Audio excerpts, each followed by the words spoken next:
आज हमारा टॉपिक है वही मिडिल एजेस, लेकिन एंग्लो नॉर्मन पीरियड जैसे हमने कल स्टार्ट कर लिया था। सोशियो पॉलिटिकल बैकग्राउंड हमने एक सेट किया कि क्या था इसमें, तो सोशल कंडीशन क्या थी, कुछ और इंस्टीट्यूशन और सोशल कंडीशन अभी भी साथ साथ खैर चलेगी। और इसमें आज हम देखते हैं कि डोमिनेंट यूनरा कौन सा है। कल हमने क्या देखा उसको थोड़ा सा एक पीछे से रिव्यू में कहते हैं तो कर देता हूँ। मिडिल इंग्लिश लिटरेचर 1066 से शुरू होकर हम 1500 तक ये जर्नी कर रहे हैं। और इसमें हमने कल खास बातें जो डिस्कस की थी वो एक नॉर्मन्स का आना है, जहाँ से ये पीरियड स्टार्ट होता है, और फिर प्रिंटिंग प्रेस का आना है जहाँ पे ये पीरियड एंड होता है। ठीक है, एक ये हमने खास बात की थी। और उसके बाद हमने देखा कि किस तरह जो है डिसेंटर्ड कर दिया नॉर्मन कॉन्क्वेस्ट ने, इंग्लिश लैंग्वेज को डिसेंटर्ड कर दिया। इंग्लिश जो लिटरेचर का एक फ्लो था उसे ब्रेक कर दिया, और इंग्लिश को इस काबिल ही न समझा गया अगले 2-3 सदियां कि उसमें कोई अच्छा काम किया जा सकता है। उसे लिटरेरी मीडियम के तौर पे रिवाइवल में एक टाइम लगा, और अल्टीमेटली हम देखते हैं कि बहुत आगे जाके चौसर जो है वो जब लिखता है खास तौर पे, तो ये एस्टेब्लिश होती है as a medium of literature. London जो है वो सेंटर बना, ग्रेजुअली इंग्लिश जो है वो किस तरह स्टेबल हुई, ये भी हमने कल डिस्कस किया था। पहले कौन सी डिक्शनरी आई, वार्स ऑफ द रोजेस क्या थी, और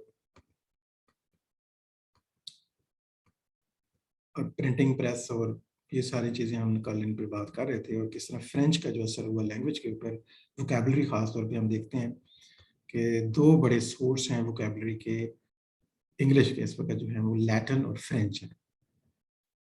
ग्रीक वर्ड यूज होते हैं, बाकी लैंग्वेजेस पे भी असर है, और बड़ी इंग्लिश बड़ी फ्लेक्सिबल है, सारी लैंग्वेजेस से उसने सीखा है जहाँ जहाँ भी कांटेक्ट हुआ।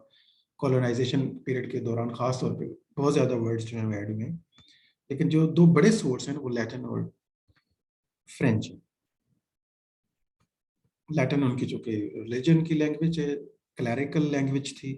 और शुरू में हम देखते हैं कि ओल्ड इंग्लिश पीरियड में और इवन एंग्लो नॉर्मन पीरियड के अंदर भी बहुत सारे राइटर जो हैं वो क्लैरिकल हैं। आई मीन कि वो प्रीस्ट हैं, वो रिलीजन्स के लोग हैं, तो लैटिन को वो as a medium of literature अक्सर यूज किया करते थे। फिर हमने देखा वर्नैकुलर होता क्या है, इस लफ्ज का क्या मतलब है, हमने कल सीखा था। और इम्पैक्ट ऑफ फ्रेंच जो है, और किस तरह ट्राइलिंगुअल होते थे सारे एजुकेटेड लोग उस जमाने में रॉयलिटी के अलावा। डायलेक्ट और लैंग्वेज पे हमने थोड़ी सी बात की थी कि किस तरह डिफरेंट लैंग्वेजेस जो हैं वो बोली जा रही थी इंग्लैंड के डिफरेंट पार्ट्स के अंदर। और फिर लंदन की इंग्लिश जैसे किंग्स इंग्लिश, और आप उसे क्वींस इंग्लिश कहते हैं आजकल, क्वींस इंग्लिश। और ये जो बीबीसी का जो एक्सेंट है वो क्वींस एक्सेंट, या लंदन का जो एक्सेंट है वो आरपी के नाम से फेमस है, रिसीव्ड प्रोनाउंसिएशन। अगर आप इसे कॉपी करते हैं तो आरपी है। उसके बाद हमने क्या पढ़ा कल, किंग्स इंग्लिश की बात आ रही थी। लिटरेरी कॉन्शियसनेस जो है वो हम देखते हैं कि किस तरह इंग्लिश ने गेन किया। बड़े जो आथर जॉन कॉवर, लैंगलैंड और चौसर, ये चंद बड़े आथर्स में आते हैं। थॉमस मैलरी ने भी चले रोमांस एक अच्छी लिखी है। तो गालिबन हमने यहीं से स्टार्ट करना है। तो न्यू फैशंस क्या थे इनके अंदर, क्या चेंजेस आई। इसके फॉन्ट को हम थोड़ा सा बेहतर करते हैं।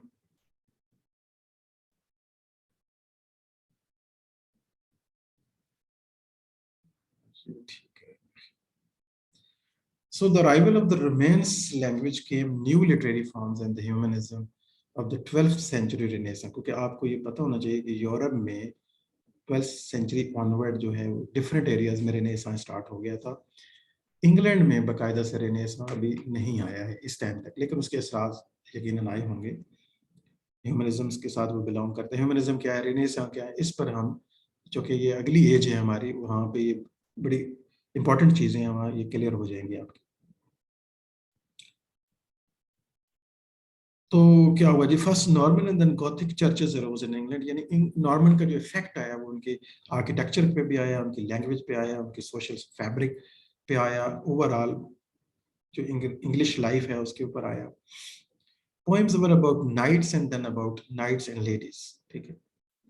तो जो जो फोकल पॉइंट हो गया था ना मिडिल एजेस के अंदर, स्पेशली लेटर मिडिल एजेस या नॉर्मन पीरियड की बात करें, वो हो गया था रोमांस के ऊपर। वो आगे खैर पार्ट भी आ रहा है। तो नाइट्स की जो स्टोरीज थी स्पेशली जो नाइट्स हैं वो क्यों इंपॉर्टेंट है, और लेटर ऑन हमने इस लाइन में डबल यूज किया, poems were about knights and then about knights and ladies. ये असल में ट्रांजिशन शो कर रहा है। Earlier those were only the poems about knights and their adventures and their courage and their fights, but later on that stories were transformed to a new level which is called knights and ladies. तो इसको भी समझते हैं आगे कि इसकी क्या वजह थी कि आखिर this type of the poetry जो है व्हाई दैट वाज फेमस।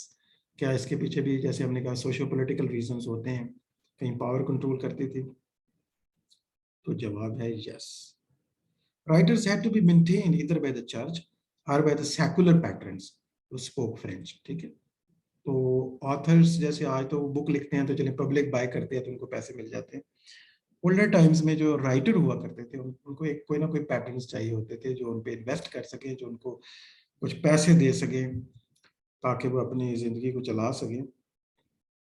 तो उस टाइम पे दो किस्म के लोग जो है वो पावर में थे। एक तो फ्रेंच रॉयलिटी थी और उनका अपना एक टेस्ट था, to some extent that is secular test कह लें आप इसे, और दूसरी तरफ यूरोप पूरे में जो है वो चर्च बहुत मजबूत था। तो दो ही लोगों को आप खुश कर सकते थे और पैसे ले सकते थे। एक इस साइड से देखें और उधर से देखें कि उन्हें, तो वो थीम को वो कंट्रोल कर रहे थे कि किस किस्म की हमें चीजें चाहिए। The first English king to insist that the business of the court be done in English was Henry V. Okay? Henry V वो पहला बादशाह जो कहता है कि कोर्ट का बिजनेस जो है इंग्लिश में होना चाहिए। इंग्लिश की तरफ हम यहाँ पे देखते हैं कि नॉर्मन्स जो हैं तो वो ट्रांसफॉर्म हो रहे हैं इंग्लिश की तरफ। who claimed to be the king of the France as well as the England, Ireland and Wales. तो उसका दायरा सर काफी बढ़ गया था। As literacy spread in the Western Europe, the international Latin clerical culture was rivaled from Iceland to Sicily by vernacular writings. ठीक है, जैसे जैसे लोग पढ़े लिखे हो रहे थे तो जो लैटिन क्लैरिकल कल्चर था, हियर क्लैरिकल मीन वो क्लर्क नहीं होता जो क्लार्क एक्चुअली जिसे कहते हैं, हियर क्लैरिकल मीन प्रीस्टहुड जो है, जो मौलवी थे उनके, जो इंग्लिश वेस्ट के जो मौलवी होते हैं उनको क्लरिक कहा जाता है। तो उसका जो कल्चर था, क्योंकि पढ़े लिखे वही लोग होते थे, वो उन्हीं के स्कूल थे और वही एजुकेटेड थे, और अक्सर हमने ओल्ड में देखा कि जब क्रिश्चियनाइज हो गई इनकी दुनिया तो ज्यादातर पोएट्स, राइटर, इवन ड्रामाटिस्ट भी वही लोग थे। आल्दो मिरेकल और मिलेटी प्लेस वगैरह वो लिखते थे। तो इनको चैलेंज हुआ बाय वर्नैकुलर राइटिंग से। वर्नैकुलर यानी अदर देन द लैटिन। तो लैटिन लैंग्वेज के बाद जो वल्गर लैंग्वेजेस थी, जो वर्नैकुलर लैंग्वेज थी उनकी नजर में, जो स्लेव लैंग्वेजेस थी, उनमें राइटिंग जो है वो मार्ज होना शुरू हो जाती है, जो उनके लिए मतलब उनकी जो डोमिनेंस है, हेजेमनी है, उसको चैलेंज करती है। और उनके थीम भी यकीनन वो सेकुलर थीम्स थे और आम आदमी लिखता था उसको, क्योंकि लिटरेसी बढ़ रही थी, एजुकेशन बढ़ रही थी, तो एजुकेशन के ऊपर जो मोनोपोली थी चर्च की वो ब्रेक हो रही थी और दूसरे लोग भी अब पढ़े लिखे हो रहे थे।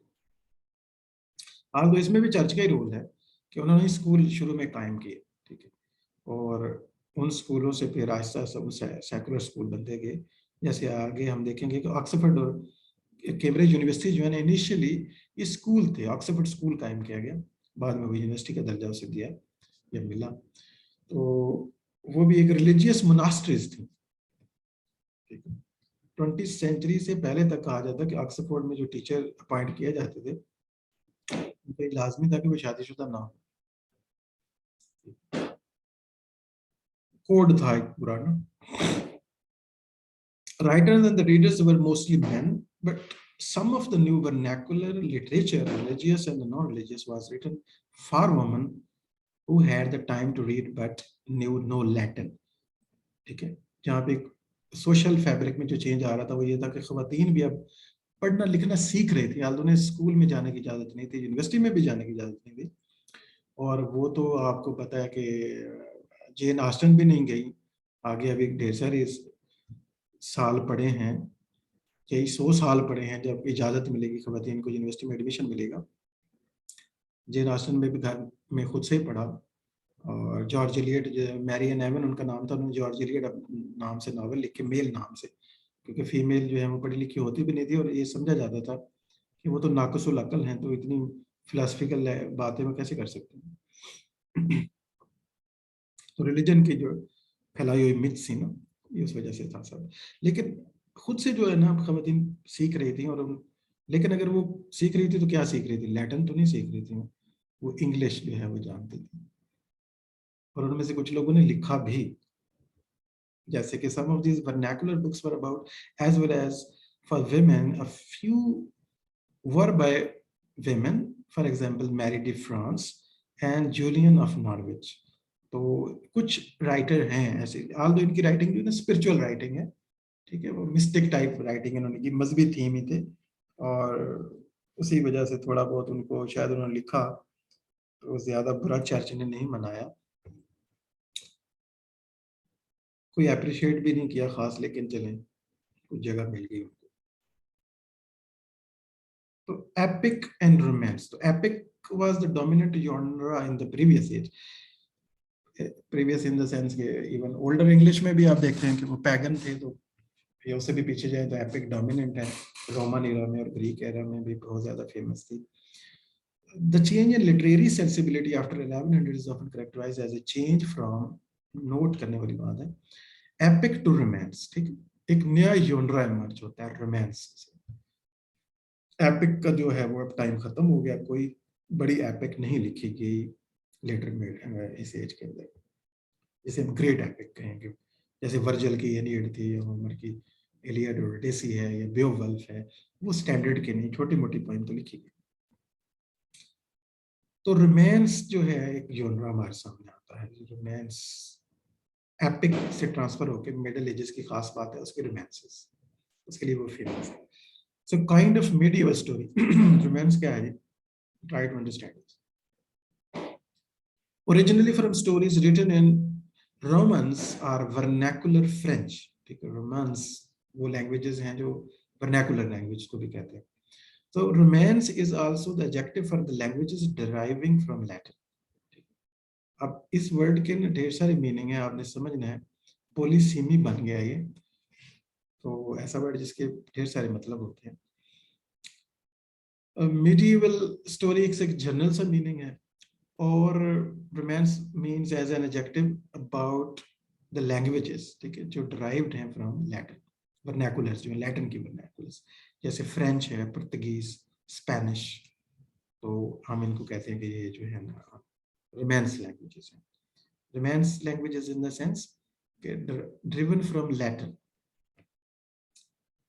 As a genre term it means marvellous story, एक इसका एक मतलब है, genre के अंदर अगर इसके बहुत सती सा मतलब एक देखें तो ये बनेगा एक मार्वलस स्टोरी, जिसमें हैरान कुन कुछ वाकयात हो गए। आगे हम देखेंगे ना, sir गुवेन and the green night एक आप रोमांस देखेंगे, आपको आइडिया, या डेथ ऑफ द आर्थर जो बड़ी फेमस, आर्थर के बारे में रोमांसेस जो आर्थरियन रोमांसेस वो बहुत फेमस थी, तो आप में से कोई इसको प्रेजेंट भी करेगा तो आपको आइडिया हो जाएगा, रोमांसेस हमने डाल दी हैं प्रेजेंटेशन के अंदर।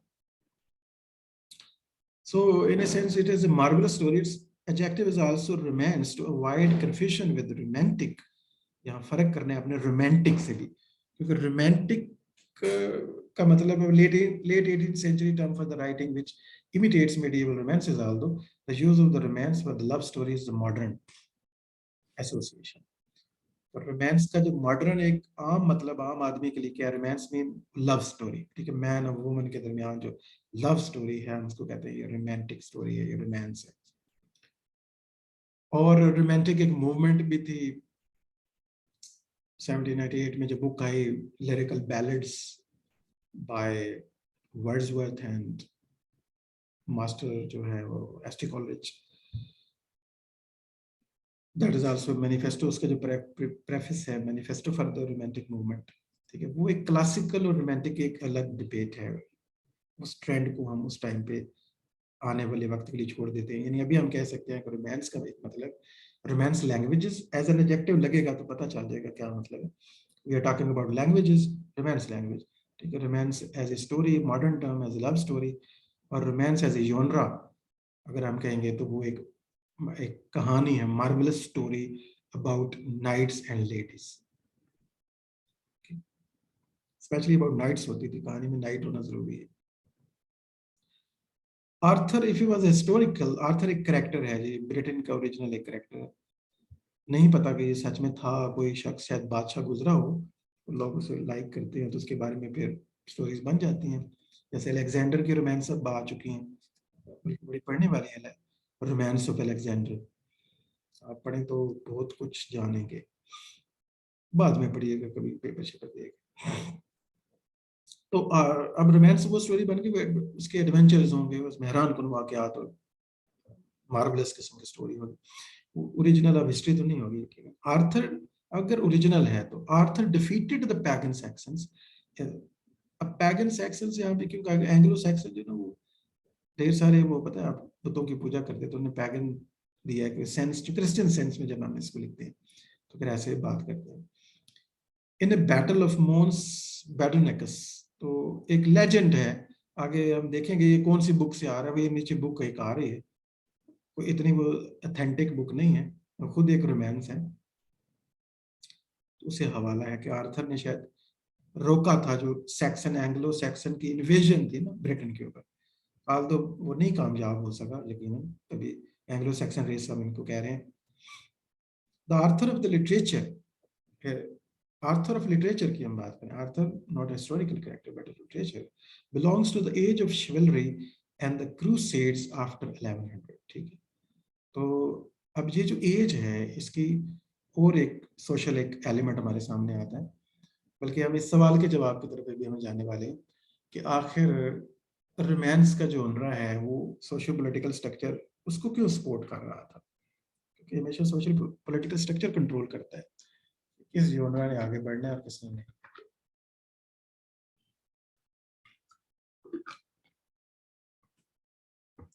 कई सोशल फोर्सेस होती हैं, रीजंस होते हैं, तो उसमें हम अभी इस सवाल के जवाब मैं आपको देता हूँ थोड़ी देर में।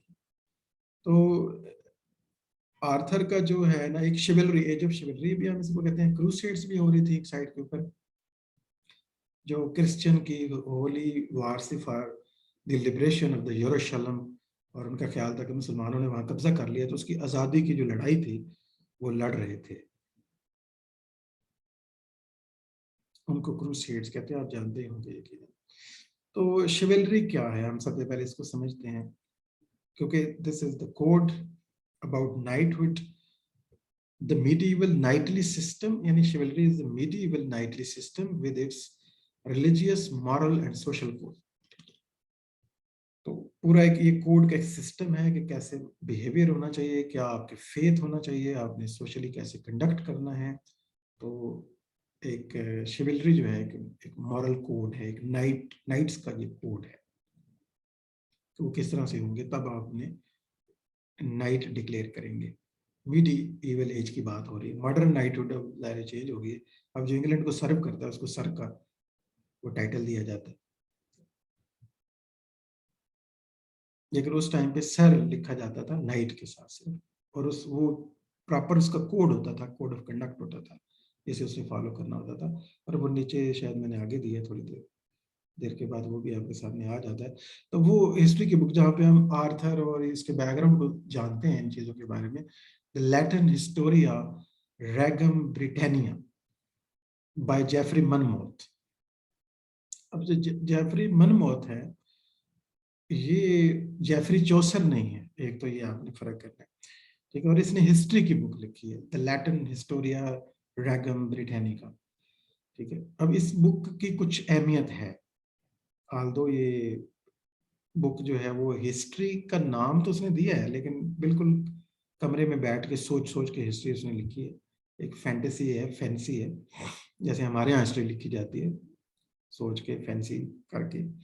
इन जेफरीज वंडरफुल हिस्ट्री ठीक है, वंडरफुल हिस्ट्री इसका नाम दिया गया, यानी जहाँ वंडर, ये नहीं कि बड़ी अच्छी है, हेयर इट मीन्स जहाँ आप वंडर्स आपका वेट कर रहे हैं। The Kings of the Britain descend from Brutus. तो उसने क्या किया कि जो ब्रिटेन के रेस है ना, इसको एसोसिएट कर दिया ब्रूटस के साथ। The original conqueror of the island of Albion then infested by the giants. ठीक है, इसे आइलैंड ऑफ एल्बियन भी कहते थे, पुराना नाम था, बाद में वो ब्रिटेन बन गया। और उस यहाँ पे जायंट्स भी हुआ करते थे। ठीक है, उससे पहले जायंट्स होते थे, यानी उसका तस्वर है कि यहाँ को जिन रहते थे, जायंट को, बड़ी मखलूक शायद को रहती थी इंग्लैंड के ऊपर। जो ब्रूटस ने जो है ना वो यहाँ पे आया वो। This Brutus is the grand son of the एनियस the Trojan. ठीक है, एनियस का ये ग्रैंड सन है, या ब्रूटस कौन है? ये जी ग्रैंड सन ऑफ एनियस। अब आपको याद होगा एनियस जो ट्राई से आ रहा था, एनियड का करेक्टर है, वर्जल की पॉइंट। वर्जिल ने जैसे अपने एम्परर्स को लिंक किया था ना ट्रॉय के साथ, उनके खानदान को मिलाया था, तो बिल्कुल मनमौत ने भी इस तरह किया कि जो ब्रिटेन है उनको उनको किस तरह कर दिया, उनका जो रेशियल कनेक्शन है, रेस का जो खानदानी ताल्लुक है वो जोड़ा है ब्रूटस के। और ब्रूटस कौन है? Grand son of एनियस। तो ट्रोजन ट्राई के साथ जोड़ दिया। From whom Virgil traced the kings of Rome, जैसे मैंने अभी बताया। Brutus calls Albion Britain। ठीक है, ये ब्रूटस था जिसने एल्बियन को ब्रिटेन कहा, उसके पहले एल्बियन कहते थे, आइलैंड ऑफ एल्बियन। ये हिस्ट्री है इंग्लैंड की, वो लिख रहा है Geoffrey Monmouth. After his own name the capital is New Troy. तो यहाँ जो उसने कैपिटल बनाया वो एक न्यू ट्राई था, एक और ट्राई, लेटर कॉल्ड लंदन। ठीक हो गया, अब लंदन भी देखें न्यू ट्राई है। पहले तो हम दूसरे शहर को समझ रहे थे। The Romans conquer Britain. उसके बाद क्या होता है उसकी तारीख में आप देखें, समझने की कोशिश करें, कुछ चीजें ठीक भी हैं लेकिन वो ज़्यादा एग्जैजरेटेड फॉर्म है। The Romans conquered Britain, but the Britons under Lucius reconquered their Rome. Their Rome mean London. They fight bravely under King Arthur against the Saxon invaders. ठीक है, तो उन्होंने रोमन्स के खिलाफ भी इन्होंने लड़ाई लड़ी, इन्होंने सैक्सन के अगेंस्ट भी लड़ाई लड़ी। Fatally wounded at the battle of, यानी ये स्टोरी आर्थर की, फोकस यहाँ पे करेक्टर है आर्थर। तो जख्मी हो जाता है बैटल ऑफ कैमलन के अंदर। Arthur is taken to the island of Avalon, whence according to the wizard Merlin prophecy he shall one day return। तो वहां से वो वापस नहीं आता, जख्मी हालत में चला जाता है, शायद उसकी डेथ हो जाती है, जो भी है। और उनके जो विजिट होते थे, एक विजिट मेडलिन बड़ा फेमस कैरेक्टर है, वो कहता है वो एक दिन वापस आएगा, लौट के आएगा। सेकंड कमिंग वाला वो कॉन्सेप्ट शायद यहाँ पे ले आया है। आर्थर को उसने एक डिवाइन पर्सनैलिटी शायद बना दिया है। Geoffrey stops in the 6th century at the King Cadwallader, after whom the degenerate Britons succumbed to the Saxons। तो फाइनली वो लिखता है कि किस तरह एंग्लो सैक्सन जो वो फाइनली डोमिनेट कर जाते हैं। So Geoffrey Monmouth, everything this man wrote about Arthur wrote was made up of partly by himself and partly by others for the sake of the pleasing the Britons। तो मकसद क्या था कि Britain लोगों को खुश किया जाए। और नाम तो हिस्ट्री की बुक है, ये पूरी फैंटेसी है। The legend of the Arthur and his round table etcetera all fancy says critics. तो क्रिटिक कहते हैं ये सारी किताब जो है ना बिल्कुल फैंसी है, खुद से घड़ी गई बातें हैं, और कोई आर्थर नहीं था, कोई राउंड टेबल नहीं था, ये एक लिटरेचर के किरदार हैं जिनको हिस्टोरिकल फिगर साबित करने की कोशिश की जा रही है। तो बार आर्थर जो है वो एक बादशाह था, ब्रिटेन था अकॉर्डिंग टू द लेजेंड, और उसका एक राउंड टेबल था जहाँ पे वो खुद भी एक नाइट था, और सबको इक्वालिटी थी। राउंड टेबल हियर मींस एक इक्वल स्टेटस होता था, और उसके नाइट होते थे, उसका एक कोड ऑफ कंडक्ट होता था, और वो फाइट करता था to defend his country, defend his faith and etcetera. एक आदिल बादशाह था आप कह लें। तो फिर उसकी बहुत सी कहानियां बाद में फेमस होती हैं। फ्यूडलिज्म जो है वो भी स्टार्ट होता है इस एज में तो नहीं, काफी अरसे से स्टार्ट है। यानी इस एज की खास बात, इसका स्ट्रक्चर यानी फ्यूडल भी है। खासतौर पे चर्च ने जो है वो फ्यूडलिज्म से निज़ाम को चलाया। बादशाह होते थे, फ्यूडल होते थे, और यही वजह है कि अंग्रेज जब इंडिया में आते हैं तो यहाँ भी उन्होंने फ्यूडलिज्म जो है उसको परवान चढ़ाया। The codification of the roles, land rights, privileges, and the duties of the warrior class and the French-speaking Normans who ruled Britain and much of the Europe during the period of the Crusades. ठीक है, तो crusades जो हैं उसको भी थोड़ा सा देख लेते हैं। फाल दो, ये एक सोशल हिस्ट्री है महज, डायरेक्ट आपके एग्जाम में तो शायद नहीं आएगी ये बातें, लेकिन हमें मिडिल एजेस में जो लिटरेचर प्रोड्यूस हुआ है उसको समझने में मदद देगी। The series of expedition from the Western Europe to the Eastern Mediterranean to recapture Jerusalem, taken by the Turks from the Byzantines in 1071. में टर्क्स ने, जो मुस्लिम टर्क्स हैं, उन्होंने बाइजेंटीन से ये ले लिया था जेरूशलेम जो है, जो होली सिटी है फॉर ऑल थ्री मोनोथेइस्टिक रिलीजन्स। तो अब क्रूसेड्स स्टार्ट होते हैं, ठीक है। तो क्रूसेड्स जो है ना वो इसी वार की एक सीरीज है। फर्स्ट क्रूसेड होती है 1095 1104 में, Jerusalem taken in. Second crusade होती है, देख लें, third crusade, Jerusalem lost in 1887, recovered in 1249, lost in again 1291। तो ये कभी तो वो जेरूशलेम इनके पास आ जाता था, कभी टर्क्स के पास, कभी इनके पास, कभी फाइनली ये फिर हार गए 1291 में। The Crusades ended in the defeat by the Turks at निकोपोलिस 1396 में फाइनली इनको डिफीट हो जाती है टैक्स के हाथों। तो क्रूसेड का एक रिलेशन हम इस लिटरेचर की तरफ आएगा जो आगे हम पढ़ेंगे। नाइट जो है, the old English it was simply, बल्कि यहाँ बात मेरे ख्याल में बनती है, हम पहले इसको देख लेते हैं। ये एक्चुअली वो सोशल कंडीशन है। आप देखें जब ये क्रूसेड चला कौन रहा है, ठीक है, ये क्रूसेड बेसिकली चर्च चला रहा है। जो वेस्टर्न एम्पायर कोलैप्स कर चुकी है वहाँ चर्च आ गया, बाइजेंटीन हार चुके हैं, और यहाँ पे चर्च चाहता है कि वो रिवेंज लिया जाए, मुस्लिम टर्क्स को शिकस्त दी जाए। इसलिए वो क्रूसेड स्टार्ट करते हैं, होली वार जिसे कहते हैं, कि चर्च को डिफेंड करो, गॉड को डिफेंड करो, जेरूशलेम को हमने दोबारा से लिबरेट कराना है, उसे हासिल करना है।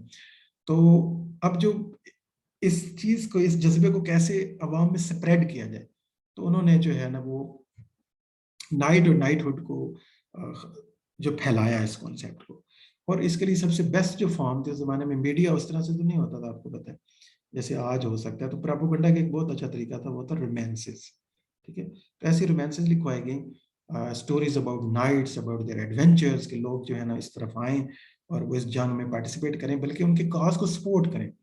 तो सोशली जो पावरफुल फो इंस्टीट्यूशन था वो तो चर्च था, और चर्च चाहता था कि रोमांसेस जो हैं वो ज़्यादा से ज़्यादा लिखी जाएं, पढ़ी जाएं और लोगों को सुनाई जाएं। और इस जॉनरा को उन्होंने डेवलप करवाने में बहुत हेल्प किया।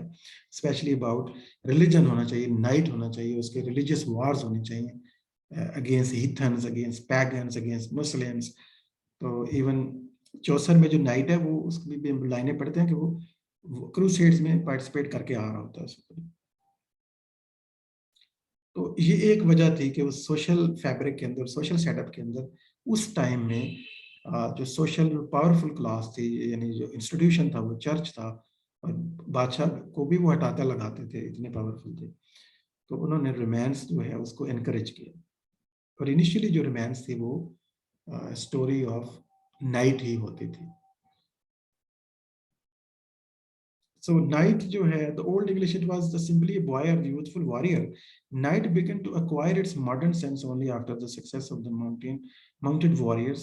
और शिवलरी के कोड भी आपको चलें बता दें जी, लगे हाथों याद बेशक आप ना रखें, सिर्फ सुनने की हद तक भी ये काफी रहेगा। So from a system of the honorable conduct expected a knight or gentle noble man involving military service to the Christ or king, ठीक है, protection of the weak and the avoidance of the villain. तो अगर उसके code को हम simply देखें, जो वाउज of knighthood हैं, ये जो 5 हैं ना, उनको ये कस्में खानी होती थी, these are called vows of knighthood. ये बेस है, fear God and his church, ठीक है। ये तो लाजमी बात है ना, गॉड को तो हमने वैसे आगे रखा है चर्च ने, एक्चुअली तो चर्च से फेयर लेना था उसने। Serve the liege lord in valour and faith and protect the weak and the defenceless, live by honour and for glory and respect the honour of women. ठीक है, तो ये वो 5 जो वर्ब्स हैं और नाइट के कोड ऑफ शिवलरी है। इसको बाय हार्ट याद रखने की जरूरत नहीं है। तो हम इस पार्ट को यहाँ तक रोकते हैं, नेक्स्ट पार्ट अभी हम बिल्कुल शुरू करेंगे। टाइम जो हमें कह रहा है कि हम इसको भी रोक लें।